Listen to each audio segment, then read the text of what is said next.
This is what depression looked like. I dealt with years of abuse from my very first boyfriend, Anthony Mosley. He went to jail twice for beating me, but that's only two times that he went to jail. He didn't go to jail for the time that he left me in the middle of 288, and he didn't go to jail for the time that a passerby, whoever that person is, thank God for you, called the police because he was trying. He had threw gasoline on me, and he was trying to throw a match. And the passerby seen him hit me, called the police, and the police got there. They didn't arrest him, I guess because the gasoline smell was too strong, and the other cops ended up taking me home. Marquette Dennis, he used to beat on me back in 2010, even in front of people. He threw my phone in the pool. He used to stump me, drag me, beat me, drag me to the tub, drown me, choke me. Eric Mosley, no relation. Um, he used to beat on me. Now, he was the first guy that I actually hit back. I hit his ass back. When he was choking me, I bent those pinkies back. I bit a chunk out his face, tried to at least. He still has my mark in his face.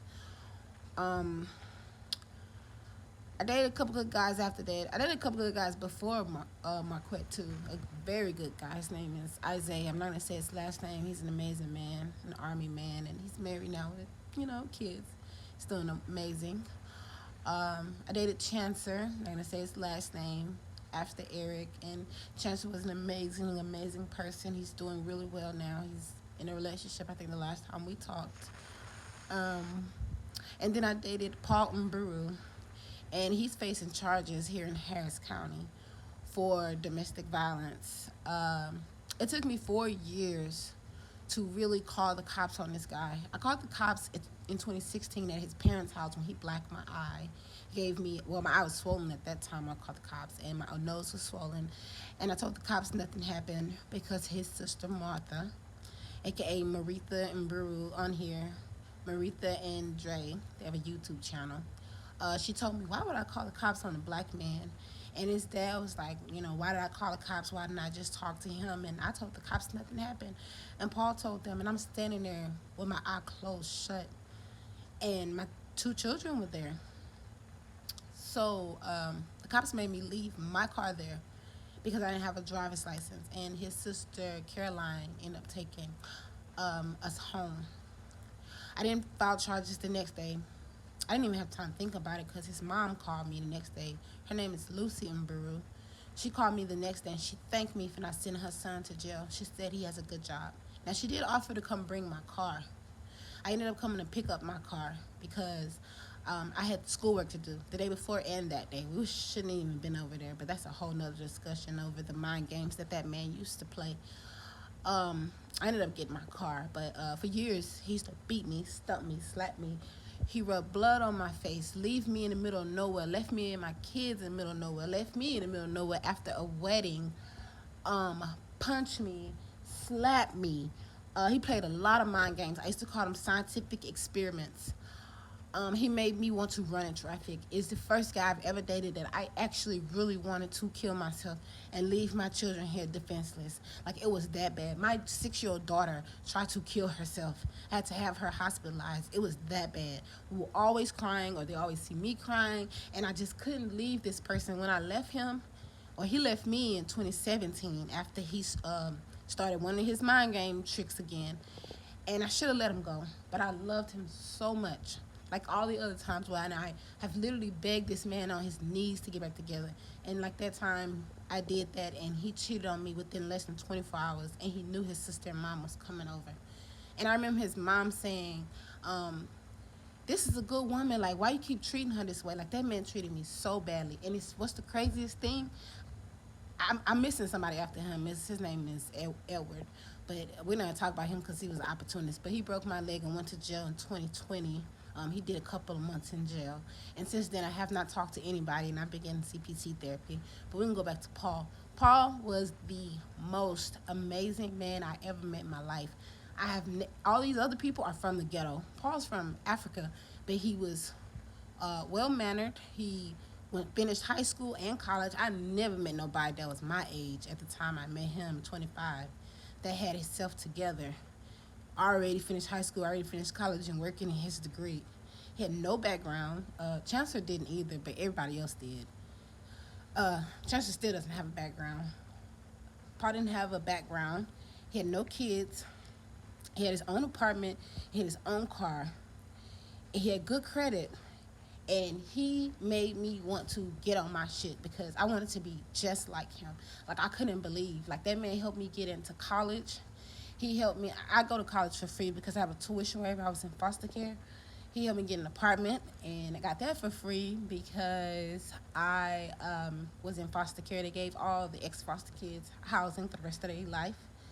Um, I got it at 26, and now they have their programs for whenever anyone gets out at 18, they are able to get housing, and that's amazing because you don't have to go through the things that I had to go through and so many other people have to go through, which is usually like human trafficking, prostitution, drugs, stuff like that. I never did drugs, but I did whatever I had to do to survive. Times two when it comes to your children, because I'll sell a kidney for my kids to eat. So Paul's the most amazing person. Even with my kids, he helped us learn credit with them and teaching them things and loving on them and loving on me. I never had nobody in my whole life tell me I love you. No one, none of those guys. My parents, foster parents, nothing. I did 6 years in foster care. I've never had no one in my entire life tell me I love you. I remember feeling so proud that I had somebody to put down as a mercy contact. Even when me and him stayed together before I moved to my apartment, I remember feeling so proud when he gave me a key to his house. That's a key to his parents' house too. Like the way his parents and his sisters and them set up, they're enablers, and he's called them that themselves on Twitter because they did see that abuse. And at one point, I've told them before things got bad, I was just asking a question to his sister, and then years later, when I was threatening to kill myself, I talked to one of his sisters about it, and I was trying to tell everything that was going bad. When they told me they don't want to hear anymore, they don't want to be involved, that was like 2017. Anybody that's been through domestic violence, that's called isolation. And he didn't isolate them, they isolated themselves. I don't have any family. So that man was able to torture me and my kids behind those closed doors, and nobody could help us. I tried so hard not to send this man to jail because of what his mother said. And the man had a career. He had a life, not trying to bring another black man down. But how much more can you take? No one can take all of that. He went from being this amazing person, like I couldn't believe this guy was single, like he's a catch, to this demon. And he just tortured us. Like, I've tried to talk to him, have some understanding to him. He never got any of it. And to this day, it's 3 years now that we've been fighting this charge in court. The DA is not dropping it at all. And he doesn't want to drop it. He doesn't want to take a class in order to get it dismissed. And they're not dropping it at all. His family stands behind him 100%. They're trifling people. They live at 8118 Oxbow Manor in Cypress, Texas. They are horrible human beings. They're from Kenya. And I don't say this to all Africans, but my ex told me this before. He said in their country, women get beat all the time. You can hear it, and no one helps them. No one cares. And they act exactly like that. And his sisters and his mom and them, they were the sweetest people ever. His dad, stayed in his own world, but he was nice enough. He bought my kids Christmas presents before, and I've cooked for their family. I used to go over there every weekend. Even when my ex didn't want to go because he would stand those people up, and they would be begging him to come over there, and he didn't want to come. Like, I went over there and washed my clothes and everything. I used to always be over there because you remember I said, I don't have any family. I'm a foster kid. Shit, they're like the fucking Cosbys. Real life Cosbys. Like, shit was weird. I always wanted to be, around there. And that was my family. That's what he said it was, that they loved me. And that's what I thought. But when I decided to finally send this guy to jail, would you believe that those people, turned on me? Paul knew all this abuse I just told you. He knew all of that. He knew how my foster mom lied on me and got me sent to jail. He knew about what my baby daddy did when he was allowed to legally be a deadbeat in the state of Texas. And I had to fight to be heard as a black woman. And I just got a victory this year in court. 9 years later, I finally got child support. Finally believe. He knew about how my dad molested me when I was 16 and I was a virgin, and I had to fight. To this day, I'm still fighting to get my dad arrested for that. And I'm fighting his smear campaign that he's done my whole life. That's why his family don't talk to me. My dad has called me a prostitute way long before becoming a prostitute, and he's called me a crackhead this whole entire time. I've never done drugs in my life. My brothers wouldn't even talk to me for 10 years because of believing his lies. And then all my dad family do is call me ugly. They don't talk to me nothing, zero. And I don't have any family on my mom's side other than two older sisters and a brother, and they're horrible, especially my sister. She don't want to put me in foster care. So back to Paul. He knew all of this, and he decided to be this person. This man took me to the most amazing places, most amazing hotels. He bought me a car. Like, he paid debts off. Fuck bills he paid. He paid debt. Like, I couldn't believe that somebody was treating me like a human being. I actually said that to him. Oh my God, a human. Like, I thought he was like fucking Prince Charming, because he like literally saved me and my children's lives.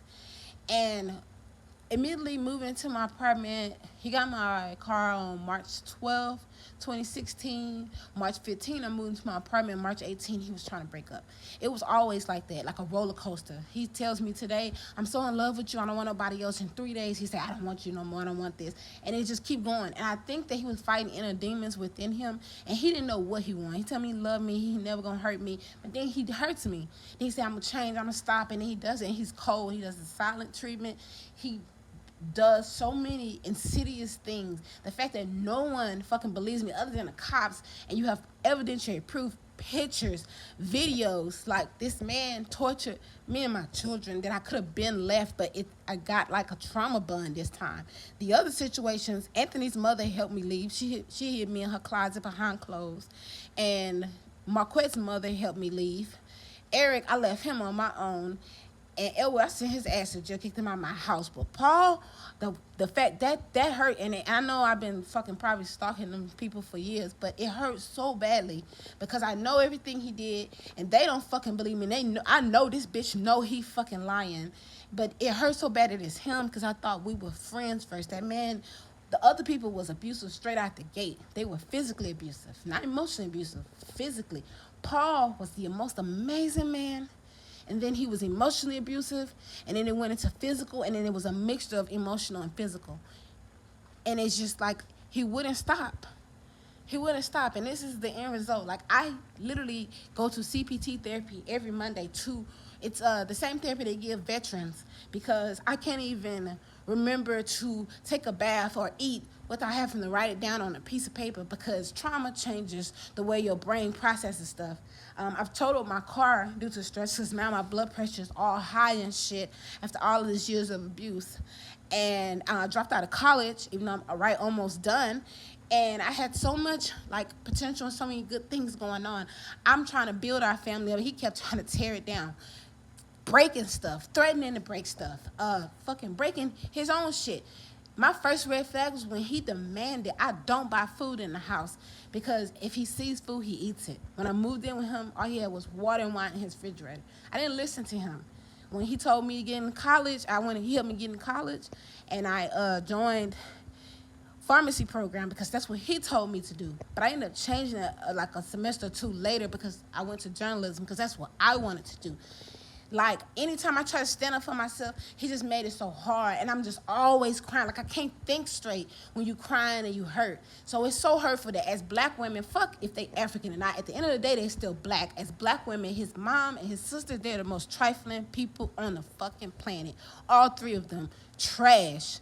The dad is included.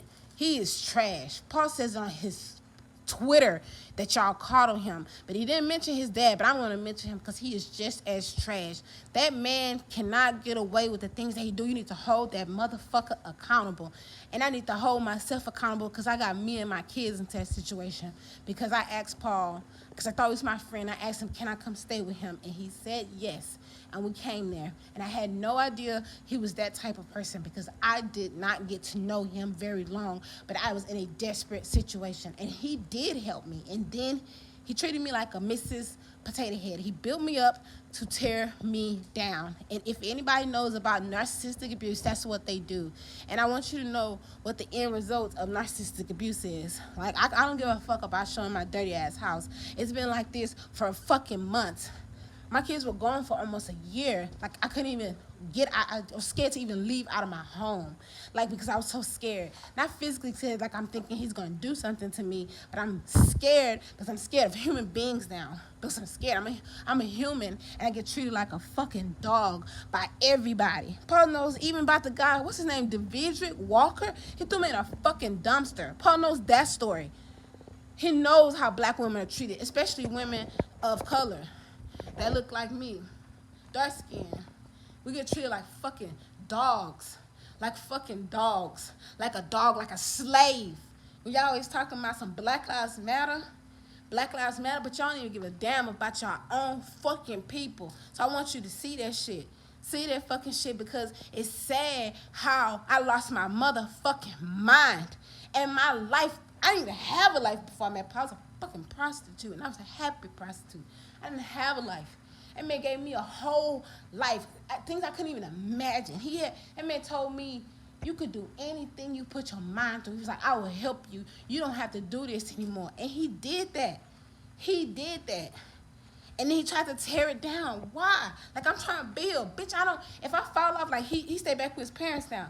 I don't have no parents to go stay back with. If I fall off, I'm on the sidewalk. I don't have no mom and dad. Never did have one. I don't have no uncle, auntie, cousin, grandma, grandpa. Never had none of them. Even in foster care, none of them people ever cared. They let you know. Got beaten, got fucking molested by my own dad while I was in child protective custody. Are you serious? He knew all of that. And this man hurt me. This man hurt me so badly.